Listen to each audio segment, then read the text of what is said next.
Malam ni saya nak beri juga sedikit penekanan ialah pengawalan penyakit daun. Kalau daun menjadi tidak sihat ataupun gugur, ini juga boleh menyebabkan pokok jadi lemah, hasil kita menurun. Jadi selain daripada kanker yang boleh membunuh pokok kita, masalah yang juga satu cabaran pada kita adalah Rhizotonia solani ataupun kita panggil sebagai hawa daun, merupakan satu lagi masalah dalam penanaman durian. Kita dapati masalah durian ini kita boleh memahami melalui simptom-simptom yang ditunjukkan oleh daun. Jadi kita boleh memahami isyarat daun. Contohnya kalau berpintik ni, apakah masalah daun? Kalau yang ada warna sedikit alga ni, apakah masalahnya? Kalau bintik tu apa masalahnya? Kalau yang sebagian lecur ni, apakah masalahnya? Jadi kita lihat kalau dari segi masalah daun ni, dia terbahagi pada prostat dan penyakit. Dan ini adalah penyakit. Penyakit daun sebenarnya dibahagi pada ada 4 jenis yang kita nak tekan di sini. Rhizotonia ataupun hawa daun. Formosis, durianosis, penyakit bintik daun. Calectroticum antranus ataupun Cephalaris algae atau alga. Penyakit yang paling masalah yang paling besar adalah hawa daun. Bagaimana penyakit ini merebak? Hawa daun sebenarnya merebak bila berlakunya perubahan cuaca panas hujan. Biasanya dia akan merebak dengan cepat. Kalau panas berterusan tidak menjadi masalah, kalau hujan berterusan tidak menjadi masalah. Tetapi kalau panas hujan memang bermasalah. Dan asal patogen ini berasal daripada tanah. Jadi kita sentiasa kena buat pengawalan seawal mungkin. Dan faktor-faktor penularan penyakit ni, kalau kita tengok daun di sini memang boleh kata separuh pokok dah sudah dijangkiti. Dan daun yang dijangkiti menjadi tidak boleh berfungsi dan pertumbuhan pokok menjadi terencat. Perubahan cuaca lah antara faktor yang menyumbang. Kedua adalah kelembapan udara. Contohnya kalau kita tanam pokok di atas bukit dan juga di lembah. Biasanya di atas bukit ini kurang sikit. Di lembah disebabkan kelembapan tinggi. Hawa daun ini menjadi satu masalah isu yang besar. Kalau daun yang terlalu rimbun disebabkan penggunaan baja nitrogen yang tinggi, ini juga faktor yang menyumbang. Jadi kalau tuan-tuan nak menggunakan baja nitrogen, jangan melebihi takat yang diperlukan. Kadang-kadang sebab bila kita tabur baja nitrogen tinggi, memang seronok sebab pokok tumbuh dengan daun yang lebat, tetapi daun yang terlebih lebat ni memang ada juga masalahnya di sebaliknya lah. Ya macam juga manusia kan, kalau kita terlebih makan, masalahnya obesiti menjadi satu masalah dan juga kencing manis adalah menjadi saudara kita. Varieti durian juga adalah penyumbang juga. Kalau varieti durian contohnya seperti Musang King, blackthorn memang mudah diserang oleh hawa daun. Tetapi contohnya awain ini memang kurang. Jadi kalau daun yang terlalu rimbun disebabkan baja nitrogen yang tinggi, kita memerlukan pengaporan ataupun kalau boleh kita menggunakan nanokalsium atau nanoka disembur pada daun dan juga akar untuk mengimbangi zat supaya kalsium yang tinggi ini dapat mengimbangi nitrogen yang tinggi pada pokok atau pada daun. Kaedah untuk mengawal rhizotonia. Sebenarnya penggunaan racun kulat tepat pada waktu adalah satu daripada faktor yang sangat penting. Kedua ialah kalau kita menggunakan sistem saliran yang baik, akar pokok kita sehat, zat dapat diserap dengan baik, pokok lebih sehat, dia lebih tahan penyakit. Ketiga adalah pengurusan nutrien yang seimbang. Kalau boleh jangan pakai setakat hanya NPK yang selalu saya sebut nasi putih kosong. Kalau boleh kita selain pada NPK, kita kena pakai juga organik dan juga pengaporan dan juga unsur-unsur suri lah. Pemangkasan daun menjadi satu faktor yang penting. Sebab itu pemangkasan kita kena lakukan seawal mungkin dan pastikan pengudaran pokok yang baik. Kalau pengudaran tidak baik, Ini juga antara faktor yang boleh menyumbang kepada rhizoctonia. Dan bagaimana kita nak mendiagnosis jangkitan rhizoctonia? Dia ada sebenarnya yang menunjukkan simptom-simptom awal. Contohnya ini adalah simptom-simptom awal rhizoctonia mula merebak. Kalau lihat ni, cepat-cepat kita kena lakukan penyebaran secepat mungkin. Jangan melengahkan masa. Kalau tidak, memang daun kita akan mengalami keguguran yang sangat tinggi. Jadi penggunaan racun tepat pada waktu memang satu daripada faktor yang penting. Dan ada kalanya ada orang kata kalau semua racun ini, contohnya orang kata monitoring dah tak ada kesan, sebenarnya bukan. Ada kalanya waktu kita semua dah terlewat. Jadi kalau boleh sila sembuh sebelum penyakit itu merebak. Kalau contohnya musim panas, tiba-tiba hujan 2 kali, cepat-cepat kita kena mulakan pengemboran supaya penyakit rhizoctonia tidak merebak. Tahap jangkitan rhizoctonia kita kena selalu pergi cek di kebun atau kita kena jalan selalu periksa. Kalau boleh sekurang-kurangnya seminggu 2 kali masuk kebun pergi periksa adakah rhizoctonia ni sudah mula berjangkit atau tidak. Kalau jangkitan awal kita dapat buat seawal mungkin, ini dapat mengurangkan masalah menjadi kritikal.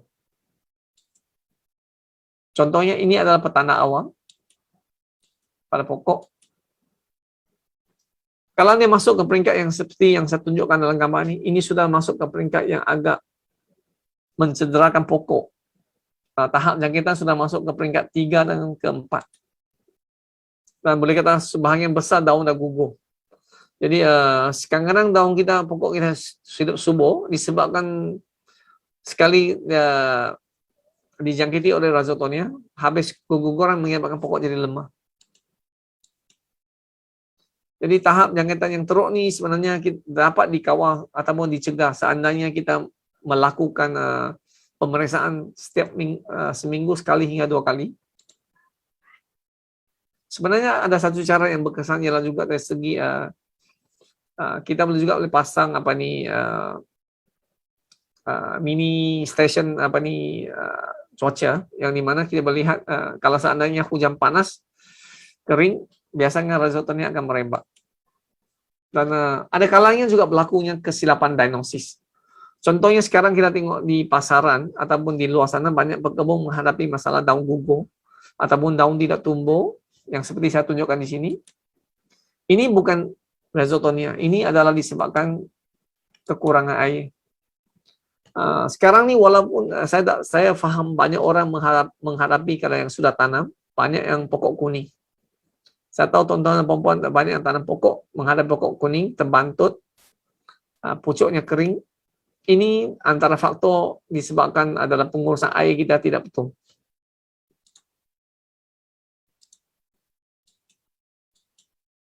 Dan ada kalanya kita juga, kita akan terserempak dengan juga daun yang berbintik-bintik seperti ini. Ini bukan penyakit sebenarnya. Ini adalah lebih pada terlalu banyak baja. Baja yang kita gunakan mungkin kita terlebih dan ataupun penyiraman air tidak mencukupi, menyebabkan ada sedikit kemasinan, menyebabkan daun akan menunjukkan ciri-ciri bintik-bintik seperti ini.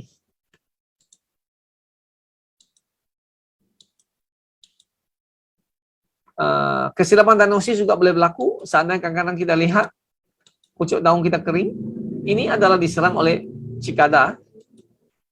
Dan ini adalah disebabkan dahan patah, mungkin disebabkan burung ataupun binatang pergi memanjat ya.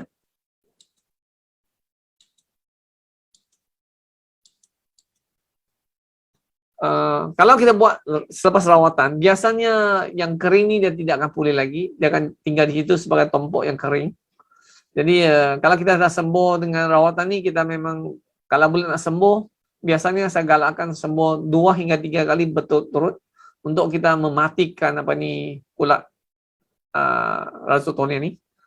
Jadi kesannya lebih ketara, jangan kita sembuh sekali lepas itu berhenti. Kalau boleh setiap minggu sekali kita ulang untuk 2 hingga 3 kali. Merupakan satu kaedah yang sangat berkesan.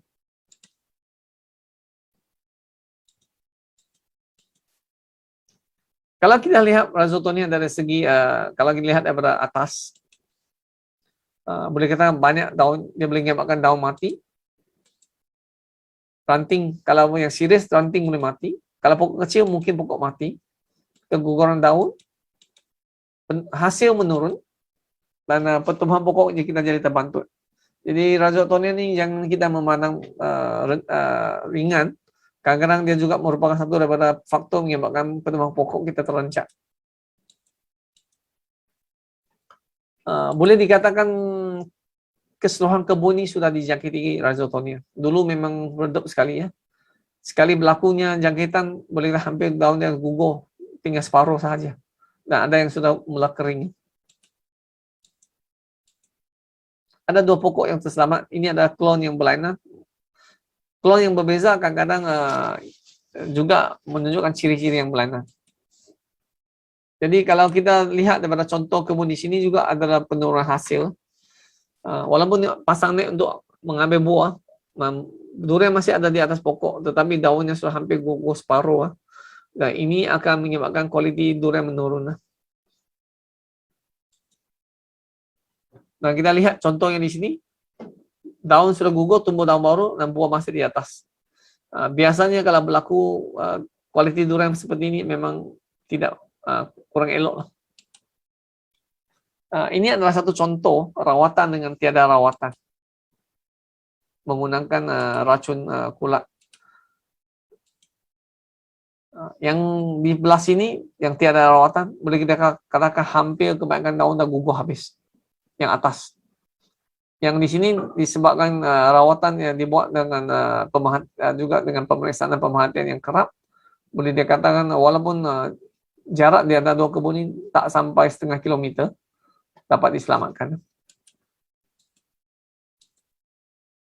Jadi antara satu daripada kaedah untuk mengawal rhizotonia adalah cantasan dahan. Kalau kita lihat ke pokok di sini, memang cantasan dahan memang dilakukan dengan bagus sekali ya. Boleh kita hampir kebanyakan adalah dalam bentuk melintang. Pokok di sini kalau saya tak silap baru lebih kurang dalam 5 hingga 6 tahun. Jadi pekebun ini memang selalu saya lawat, disebabkan PKP tak dapat lawat lah. Ini di rantau, pokoknya memang yang ada buat cantasan selalu pertumbuhannya lebih cepat daripada pokok yang tidak dibuat cantasan. Jadi cantasan daun ini sangat penting lah. Ini antara selalunya kebun yang saya buat konsultan sini banyak yang saya akan tunjukkan cara-cara membuat cantasan. Jadi cantasan ini sebenarnya dapat mengulangkan kelembapan udara. Jadi untuk kaedah untuk mengawal rhizotonia ini sebenarnya pemangkasan pokok dan penggunaan pokok yang baik sebenarnya boleh mengurangkan masalah rhizotonia. Kita lihat 2 pokok ini sudah mudah diserang. Yang di sebelah sini pula pokoknya diadakan pengawalan yang berkala, tidak ada masalah. Kalau lihat pokok tinggi di sini, di atas ini, disebabkan semua racun tidak sampai, kawasan di sini memang kebanyakan daun sudah gugur habis. Kalau kita tengok di bawah ini memang rimbun kan. Jadi ketinggian pokok juga adalah satu faktor yang penting untuk mengawal rhizotonia. Kalau terlampau tinggi, semua racun tidak sampai, ini akan menyebabkan keguguran daun yang sangat tinggi. Jadi kalau boleh tuan-tuan dan puan-puan, kalau pokok yang terlampau tinggi, cantasan harus dilakukan supaya kawalan penyakit rhizotonia dapat dikawankan sepenuhnya. Dan kita tengok penyakit bintik daun pula.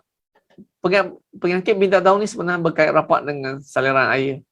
Biasanya dia akan berlaku pada pokok yang salurannya tidak baik ataupun tanahnya terlampau lembab ataupun disebabkan tiada busut.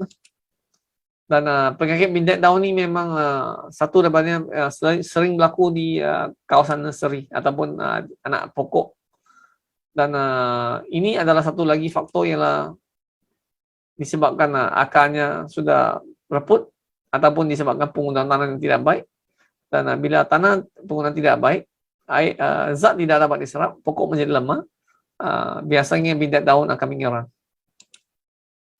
Dan kalau yang satu daripada caranya mulakan yang paling bagus ialah buat saluran.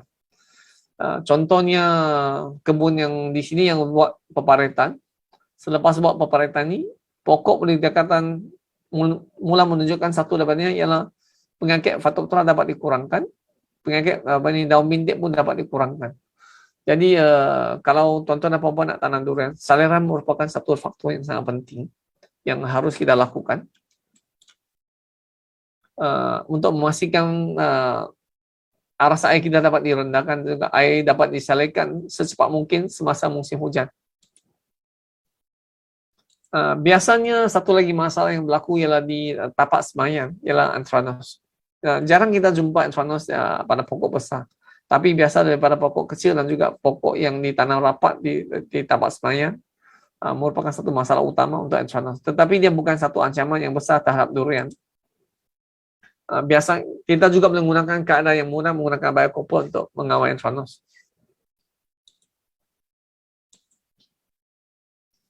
Dan di tapak semayang dia berlaku disebabkan kepadatan yang sangat tinggi, kelembapan tinggi, itu menyebabkan anthracnose mudah merebak lah. Antara satu lagi ialah masalah alga ataupun Cephalosporus. Ini juga merupakan satu daripada yang kalau kita menggunakan penyumuran baja folia yang telah berkerap yang mempunyai unsur N, alga ini memang tumbuh dengan cepat. Jadi setiap kali kalau kita nak buat penyumuran daun, kalau boleh tolong campurkan racun kulat. Dan alga ini memang tumbuh di kawasan yang kelembapan tinggi, cuaca yang panas, memang kondusif ataupun sesuai untuk pertumbuhan alga.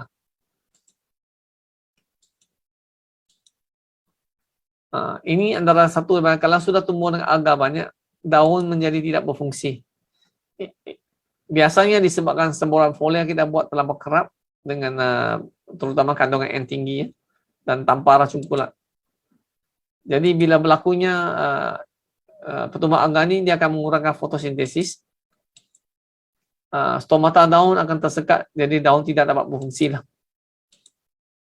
Dan ini menjadi satu beban kepada pokok. Dan biasanya dia akan berlaku di tempat yang teduh. Kalau tempat yang panas terik itu dia kurang sedikit. Ini antara contoh biasa kita tengok dia memang di kawasan yang lebih rendah dan kurang terdedah pada cahaya matahari.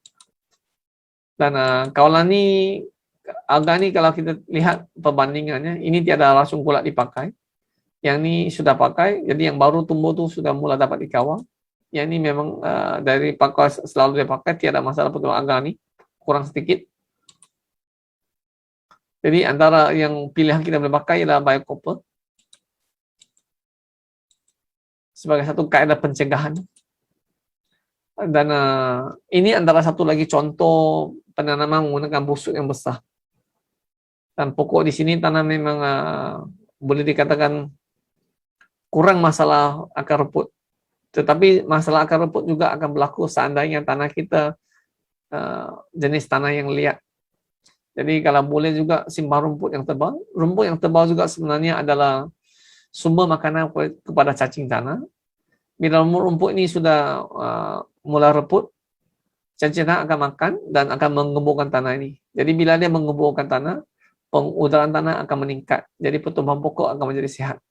Dan pokok kalau tuan-tuan tengok di sini memang kita sudah mula dengan cantasan dahan ataupun pruning. Dan kaedah yang di sini kita buat juga adalah kita melakukan pengawalan keasidan tanah setiap bulan dengan menggunakan kapur sujaya sembuh pada pangkal pokok ataupun di sekeliling akar. Ini antara satu cara yang sangat berkesan untuk mengawal keasidan tanah. Kehalusan menjadi aspek penting. Jadi kita boleh menggunakan naroka untuk merawat keasidan tanah. Dan apabila keasidan tanah dikawal dengan baik, penyerapan zat dapat ditingkatkan dan tahan pengangkit. Kita dapati kalau kalsium mencukupi, biasanya pokok itu kurang sakit.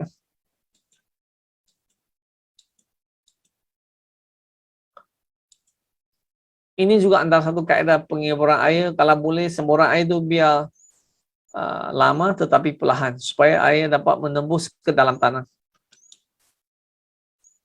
Dan ini kita gunakan cara ini untuk merawat dengan menggunakan kaedah fertigasi. di mana kita mencampurkan nanokartu ke dalam pengairan. Jadi antara cara mudah supaya kerja kita dapat dipermudahkan lagi. Sebab kita tahu sekarang ini tenaga buruh akan menjadi semakin kritikal. Disebabkan PKP ini memang tenaga buruh tak dapat dimasukkan, diambil daripada luar negara.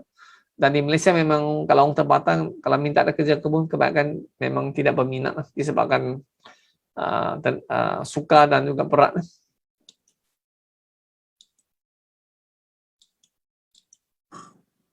Ini juga antara cara kalau pengeboran.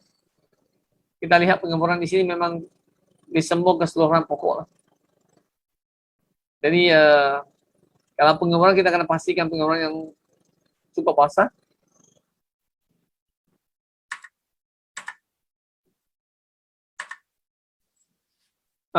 Untuk mengaur izotonia biasanya kita akan menggunakan 1 kilo mensering, campur 1000 liter air, seminggu sekali, gilir dengan biocopper 1 liter 1000 liter air. Minggu ketiga kita gunakan biocopper, dan minggu keempat biasanya kita akan menggunakan 5 liter nanokalsium, tambah 1000 liter air, sembur pada daun dan akar. Ini antara satu daripada kaedah yang boleh mengawal penyakit dan juga menggalakkan pertumbuhan pokok lebih cepat. Jadi untuk malam ni saya akan sudahi dengan setakat ini sahaja. Sekian, terima kasih.